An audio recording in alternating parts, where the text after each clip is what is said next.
Hola compadres de YouTube, aquí el número 1 de top 5 de los mejores creepypastas de la historia. El día que conocí a Mary, un día de verano de 2007, realmente terminé hablando con una puerta. Bueno, más que hablar con una puerta, escuché los sollozos y las plegarias que venían del otro lado de esa puerta.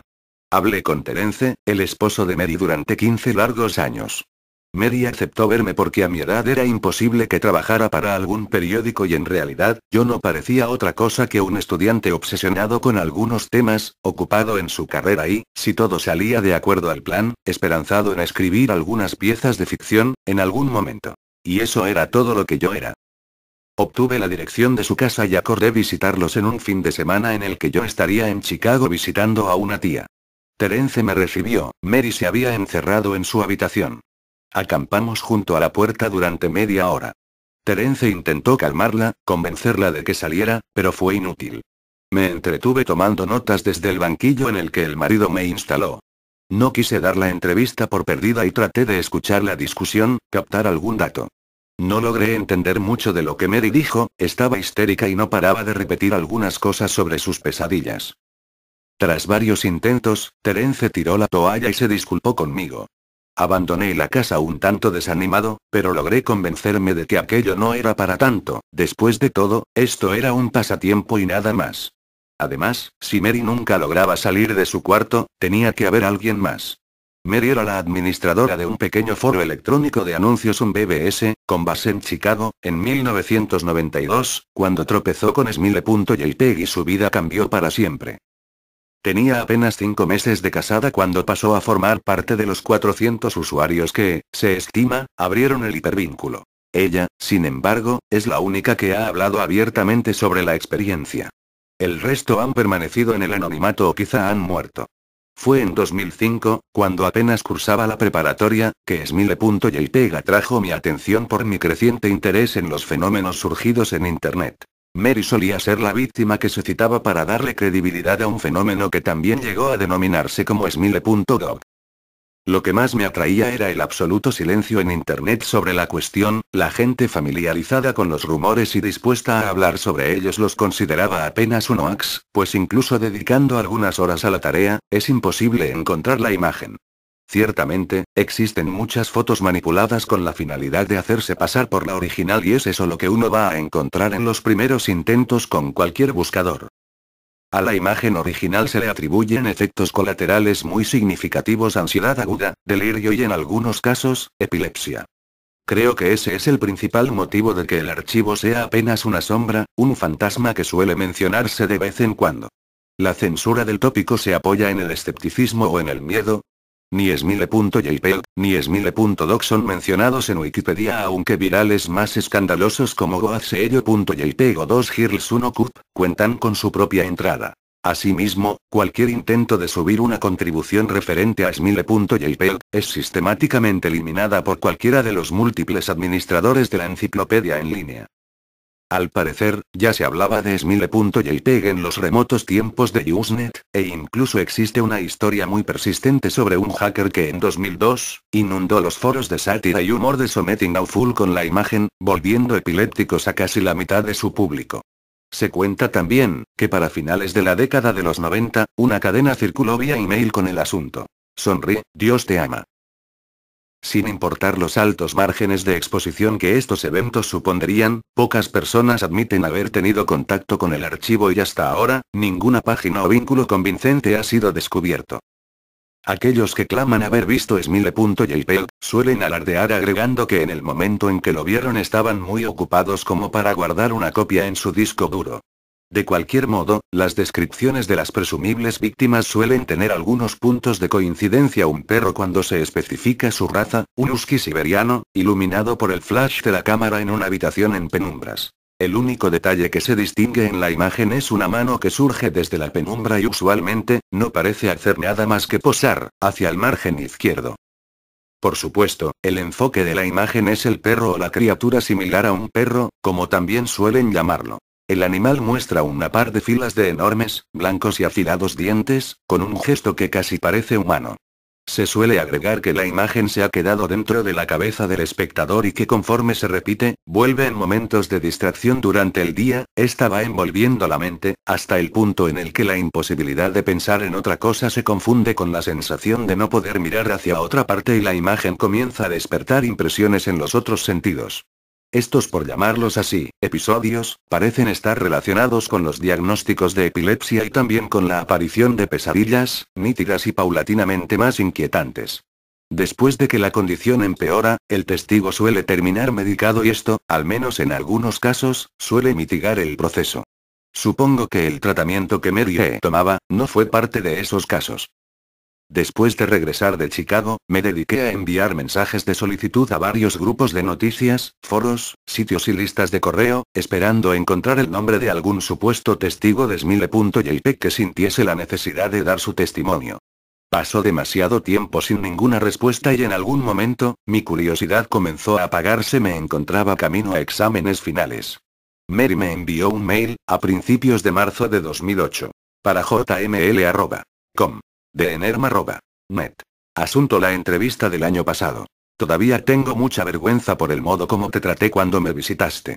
Espero comprendas que no tuviste nada que ver con esto, fue por mis problemas. Creo que hubiera podido ser más amable y espero que me perdones.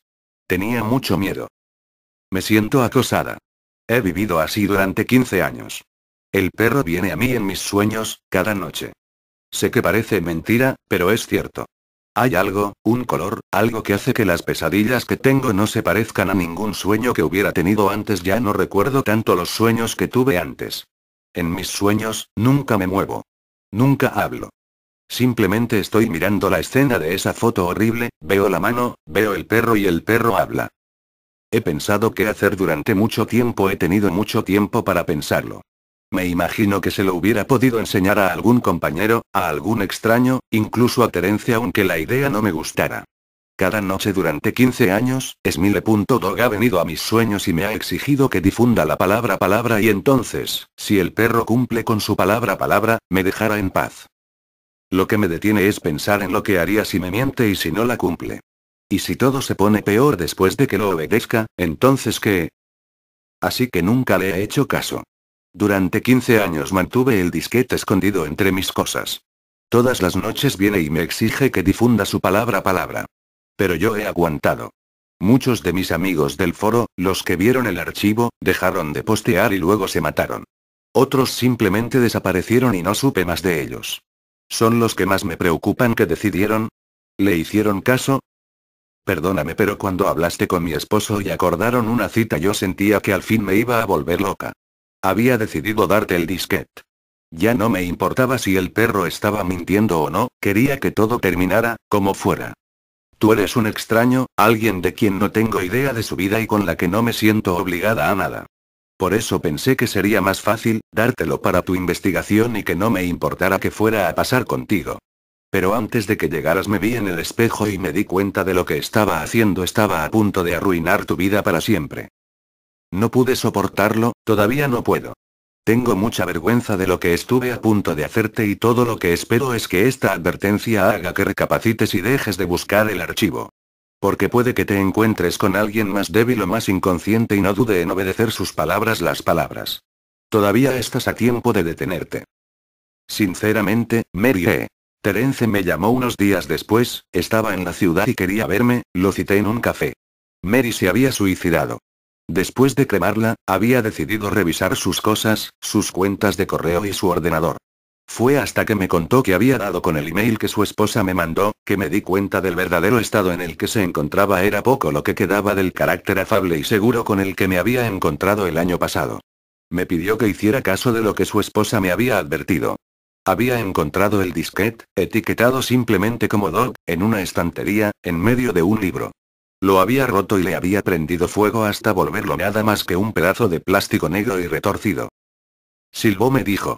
Noté su rostro palidecer mientras intentaba tragar saliva y luchaba por explicarme, por encontrar las palabras correctas para explicarme la cosa. Silbó, la cosa.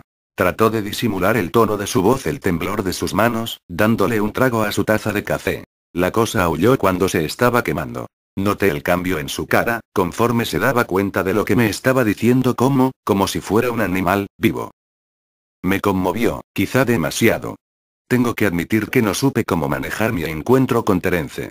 Si esto era una broma, era una muy buena. Pensaba, para calmarme, que todo era un engaño. Parecían una pareja seria, pero quién sabe, quizás solo se habían estado divirtiendo. Luego encontré el obituario de Mary e incluso, encontré una pequeña nota que cubría su muerte en la sección policíaca de un tabloide de Chicago.